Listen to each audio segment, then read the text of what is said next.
Hi guys, welcome to another episode of Coastal Cocina. Wait till you see what we've got in store for you today. Come on.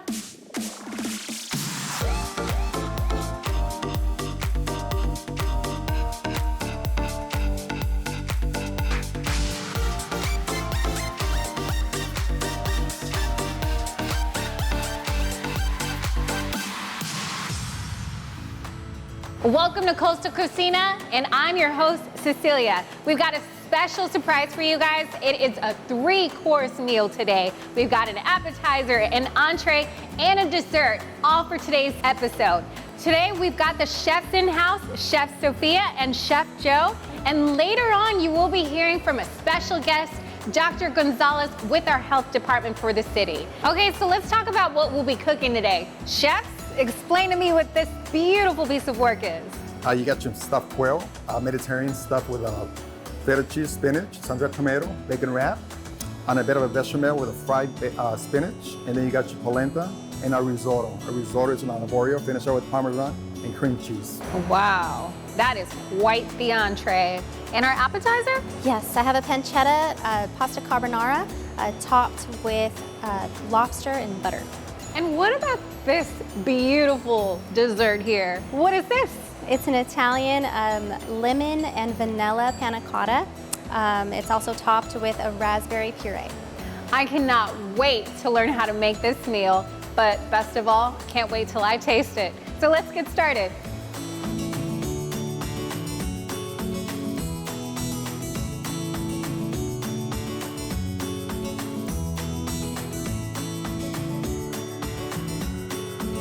You want to season it out with salt and pepper first. I bet with a little oil, and then let it just sit it out, let it rest a little bit. Get your stuffing going. I like doing just Mediterranean stuffing, which has feta cheese. I made a sun-dried tomato out of pine nuts, tomato, sun-dried basil. And then, of course, I already got it done, and I finished it out with some spinach, so it'll hold the stuffing from going nowhere. And then I'm going to bacon wrap and finish up in the oven. Finish it up with a sun-dried tomato sauce. So I'm going to throw my quail at 350 for like about, I would say 15 to 20 minutes at the most to get your bacon real crispy. I'm frying my spinach, so I'm just roasting it because if I fry it, it'll burn in here. And then I'll season it up with some salt and pepper to get the flavor on it. I'm going to do a bechamel sun-dried pesto. And like I told earlier, the pesto made out of sun-dried tomato, has pine nuts, parmesan, and a little bit of basil, and has some salt and pepper. So what I do is I already made it, bring it up to the fire with a little olive oil, and you finish off with the cream on it.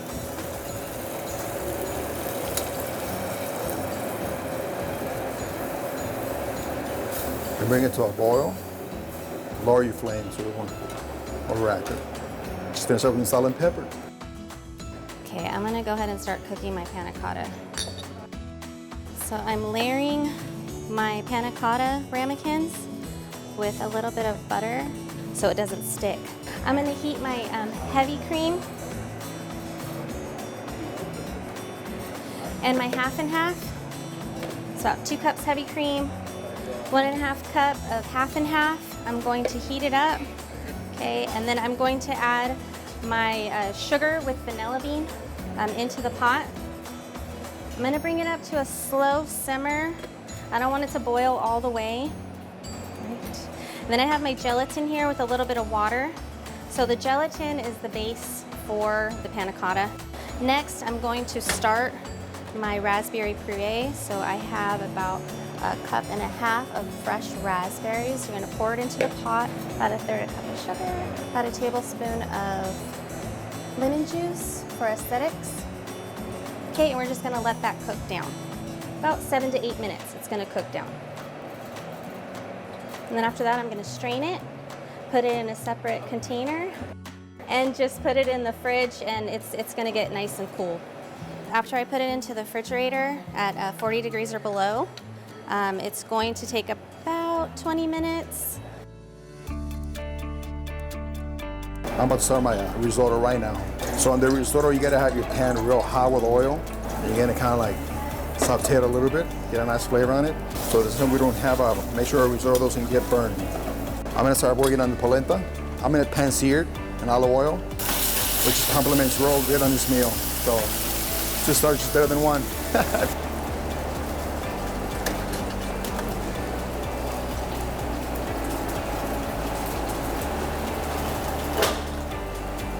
I'm ready to start the pasta. Yes, 2 cups of flour. I'm gonna make a small well so I can add my 2 eggs. Mix it up. Okay, and then I'm just going to add about a tablespoon of water. Okay, and right now I'm kneading it. Adding a little bit of salt. I knead it for about 5 minutes, and then after that I let it rest for about 10 minutes, and then I roll it out. I'm gonna get my water going, and it'll cook in 3 minutes. You're going to set your machine at a 0. Kind of pound it out a little bit. Put a little bit of bench flour on it. Okay. And so we're going to roll it through once. Once you've rolled it through once, then you're going to fold it, and so this is going to actually make the shape of your pasta. So we're making the shape of the pasta.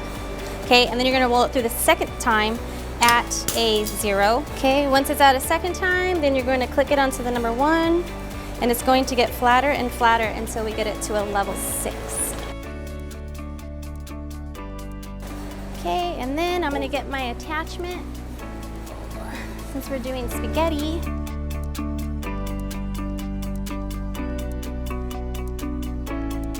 okay, once it comes out, you're gonna coat it. You toss it a little bit.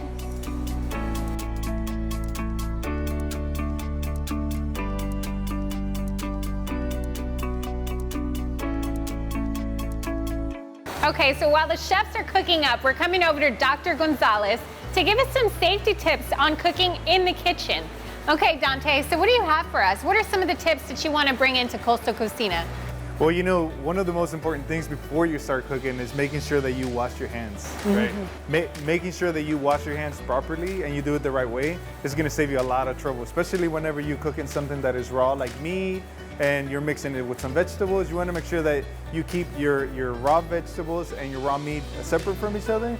And then like in this case, you know, if you're going to be doing pasta and you're doing homemade pasta, it is going to have an ingredient in there that is raw, which is going to be eggs. So you want to make sure that you have that water boiling and it has a rolling boil, so whenever you put the pasta in there, it cooks at the right temperature. Okay, Dr. Gonzalez, so what is an additional safety tip? Because, you know, I really want to make sure that when I'm cooking at home, you know, we don't have any hazards in the kitchen. So what's another thing that I can do to make sure our kitchen is safe? Well, if in this case, if you're cooking quail is a game meat. So you want to make sure that one is a little bit higher than your typical meat. So what you want to make sure is that the internal temperature of quail is between 180 and 190. Okay, Dr. Gonzalez, so while they're finishing up in the kitchen, I just had one last question. So what about for those aspiring chefs? What is one of the requirements that you recommend that they need to have? Well, they need to have their food handlers class and their food handlers courses. Luckily, the health department offers these classes to the public. We offer them at the health department, so come on over and you can learn how to process food, how to handle food, what are the right temperatures, and what are some of the requirements that you need to make sure that you're following, whether you're cooking at home or you're cooking at a restaurant. It's always going to be the same. Wow, okay, so make sure you guys go and check out how to get your food handler's permit at the health district. Thank you, Dante. Okay, Dr. Gonzalez, I'm ready to taste some food. Let's go check in with the chef. Yeah, me too, let's go.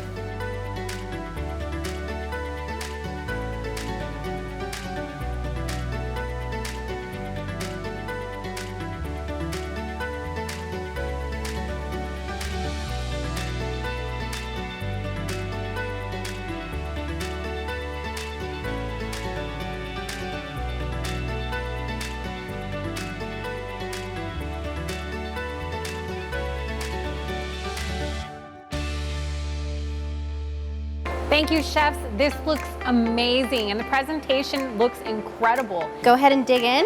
All right. You ready, Dante? Oh, I am ready. We've been eyeballing this all day.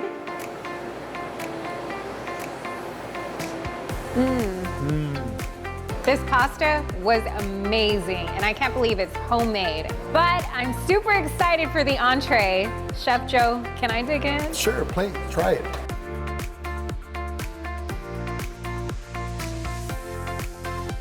That is really good. You know I had to save some room for dessert.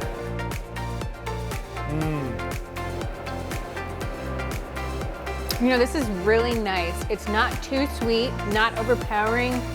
It's creamy, and that taste of fruit, it's perfect.